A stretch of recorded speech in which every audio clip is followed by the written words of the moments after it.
Welcome to our podcast today, Alex Holliman of Climbing Trees. Really delighted to have you as our guest in March 2022. I've got lots of questions for you, but I want to kick off. I know you've recently been through the B Corp process or in the throes of it. Can you tell me a bit about that, what prompted you to get involved in that and how's it been so far? Yeah, thanks for having me on. So the B Corp process, I think there was, in the earlier stages of the pandemic, a sort of awakening almost where I had some downtime to really start thinking about my life, the approach to sustainability, what I was doing personally, but then also in the business. And so I started doing a few things.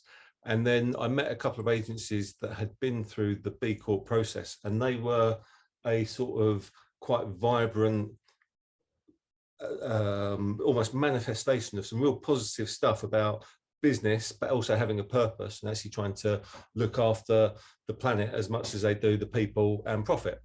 And so it was through that process, it was quite attractive. And so I started having a look into, there's a tool that you can use called the B Impact Assessment, that the B Corp organisation sort of put out there for companies to grade themselves. And so I started having a look at that side of things. Fantastic. And how's it been, the actual process? Because I've heard mixed reports from different agency leaders. I think to begin with, when we went through it, I sort of skimmed over it quite quickly, thinking, yeah, we've got something on that, we've got something on that.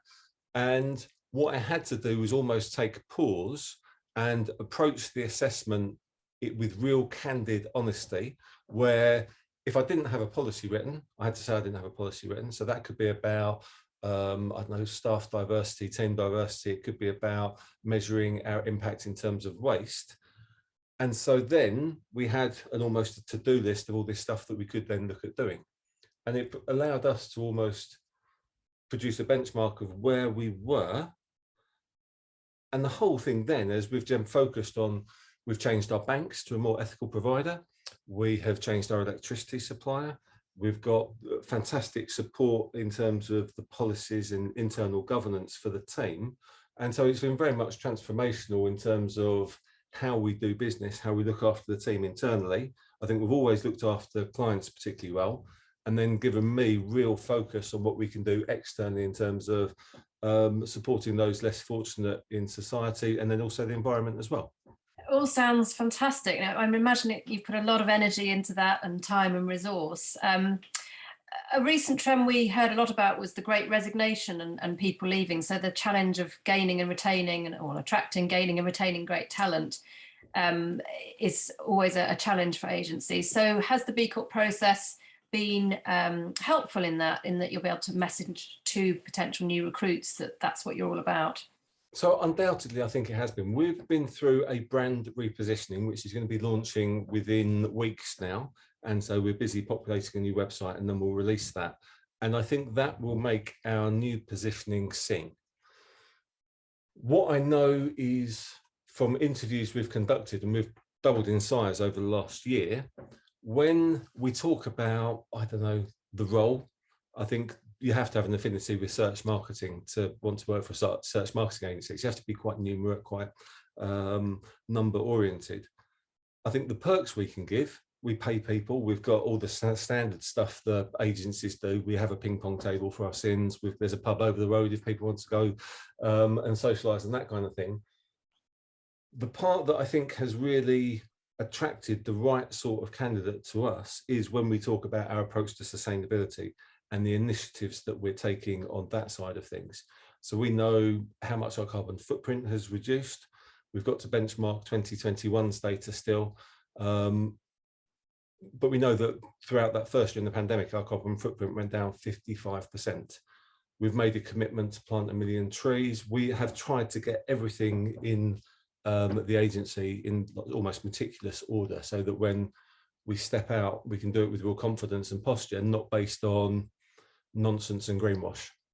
I noticed in preparing for this chat your brand purpose report with some fascinating statistics around how agencies are perceived and their sustainability track record. Are you using that in your new biz pitches and proposals to suggest to clients that you're on the right track, and therefore that makes you more attractive to them? So We definitely talk about it with prospective clients. I think it's very clear in our external communications like website, email signatures, everything that we put out that is very important to us.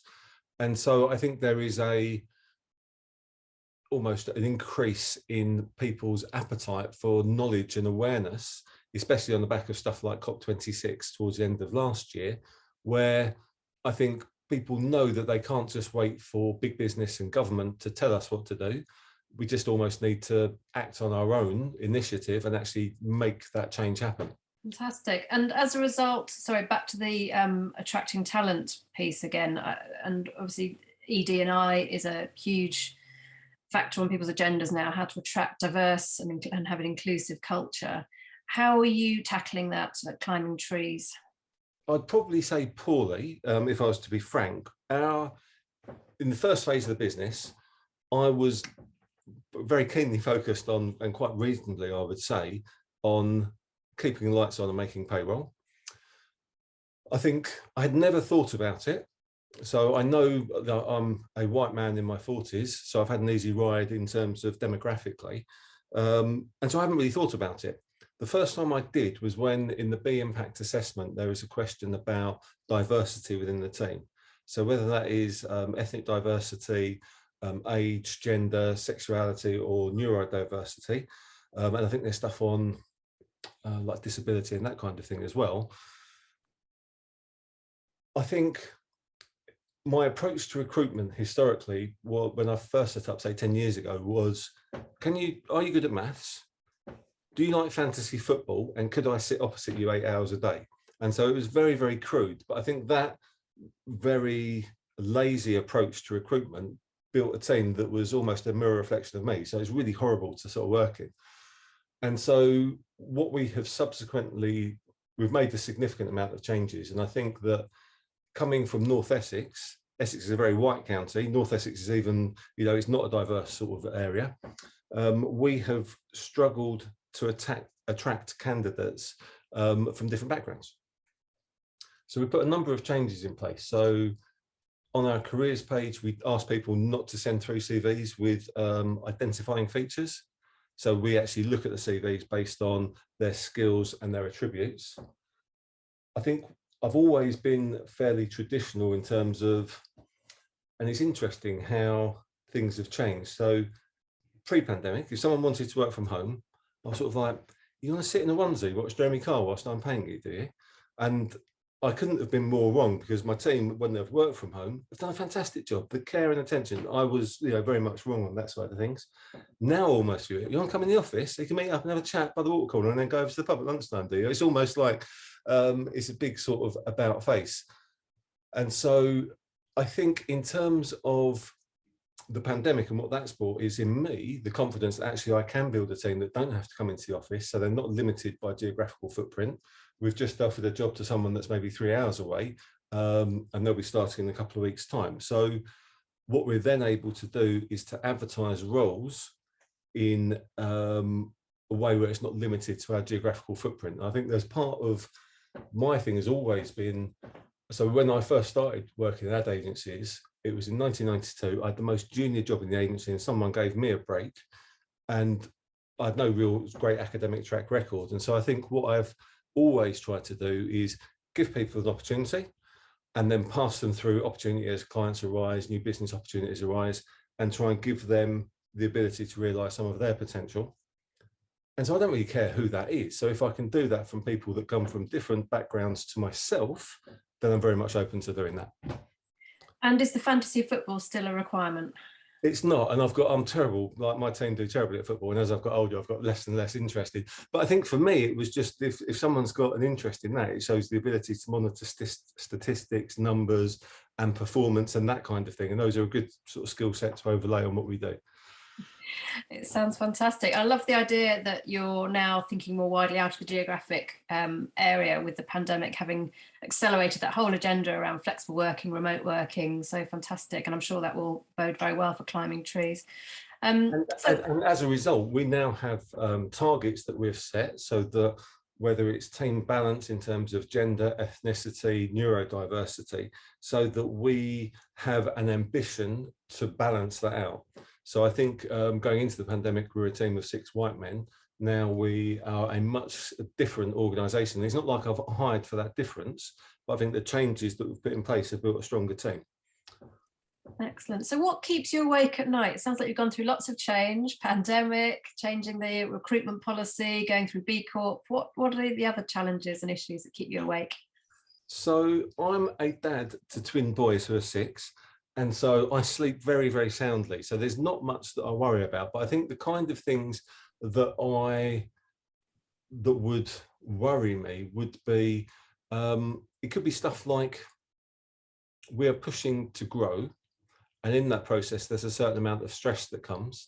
And so as a leader, I get stressed out from time to time. You know, we win accounts, we'll lose accounts, we'll do some good work, there'll be problems that will have to happen. And so what worries me more than anything is me mishandling those pressures and then not treating my team in a fair and equitable way. Because it's almost like, I have to go home. And when I go home, it's like I'm straight into 2 like 6-year-old twin boys. I have to try and leave work at work. And so what I don't want to do is to mishandle that stress and then treat my team in the way they don't deserve to, because I think I have that in my nature. So I have to be very mindful of trying to almost deal with how I feel about the stresses of running a small agency, and then give people the confidence and freedom to go out there and deliver excellent work for our clients. So I think that's the big thing for me. I think behind that, then there's probably stuff around this, and it's probably why we've tried to be really meticulous in our approach for sustainability. What would really worry me if someone came to me and actually said, everything you've done on sustainability and the environment is absolute rubbish, it's based in nothing, and it's all foundationally nonsense. And so that's why, to the best of my ability, I've really tried to pour a lot of care and attention into that side of things. So it sounds like you're not standing still, keeping an eye on what needs to happen next in order to stay ahead of the curve on the sustainability front. Yeah, absolutely. I think that's really important. I do. And I think it's, I don't think it's something you can do in the project, put a full stop at the end of the sentence and then stop thinking about. I think every decision you make as a business owner will have an impact on sustainability. If people are working from home versus coming to the office, driving to client meetings versus doing them on Zoom, there is an impact in every decision that you make on the environment. So can I throw a curveball at you? And I know I haven't asked you to think about this question, but if a client came to you and you felt that they were greenwashing, how would you handle that? So we did a survey of the team where we said, would you work for companies that have problems with child labour or slave labour or pollute the environment or charge high interest on products or advertise sugary stuff to children? And there was a very disparate approach in the team. So some people, they're just like, I don't mind. Other people just like, no, absolutely, I wouldn't do that. So we got a couple of people that are vegan, so I wouldn't ask them to go onto a product that works or do meat products and that kind of thing. So what I need to do is find some time and then tie that into a cohesive policy. We will not work for this type of client. We will only work for this kind of client. So there is an approach for agencies where they only work with purpose-driven clients or charities. And I don't know that that's going to be our approach. So to sort out the climate crisis, it's going to take change. And if I'm preaching to the choir, they already know about it. And so that change isn't going to happen. And so part of my personal thing for this year to try and unpick is how to engage with clients that we've got that could do better and advocate for change and talk to them about what we're doing and try and inspire them to action rather than make people feel guilty and terrible.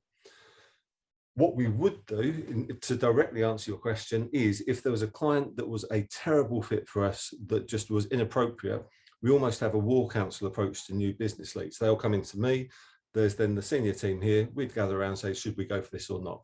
And we have said no to projects. So I don't really know whether that answers your question or not. It's all quite, there's no sort of higher governance other than just how we internally try and police things ourselves. It sounds like you've got a very mindful approach, and that's what I was fishing for, I suppose. And with some clients, it's sometimes useful to win the business and then inform and educate and convince from the inside to help on their campaigning. Absolutely, because I think if we're a small agency in the wilds of Essex, if we can try and get our house in order, then pretty much anyone can. And some of the clients we've got have 200, 300, 500 people. They can definitely build a internal sustainability development team where they look to get in place some real impactful change. Inspiring stuff. You've talked a lot about your team, and I've not had the pleasure of meeting any of them, but how would you say, what in their words would describe your leadership style, Alex? So I am, when you asked me this, I didn't know. So I asked my team and they came back with some suggestions. So I know that typically in my seat, men are typically quite sort of gung-ho, egotistical, this is our approach, and that's not how I am. So I tend to canvass support from people. So if I have a decision to make, I'll have a team of 3 or 4 people and then say, oh, I'm thinking about doing this, what do you think? And I'll bounce some ideas around and they'll make a decision. So I'm quite consultative. I take on people's feedback. I think I am quite emotional, which can be a good thing, but then dealing with stress, it can be a bad thing. And so I have to be aware of that. So sometimes your assets can almost end up being a weakness as well. I think I'm very supportive and caring. So in terms of encouraging people, trying to look out for them, and I don't always tell them what they want to hear, I'll tell them what they need to hear. And then I try and sort of coach people through problems.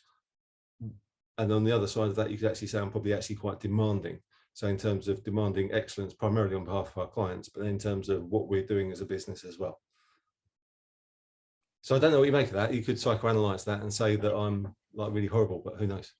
It's not my role to psychoanalyze you, Alex, but what I do know is how you come across and things I've read about you and in the research around climbing trees. I think you've got an agency with a great future, and I'm really excited to see how it grows and develops over the coming months and years. So thank you very much for taking the time to talk to me today, and look forward to meeting you in real life one of these days. Absolutely. Thank you, Annabel.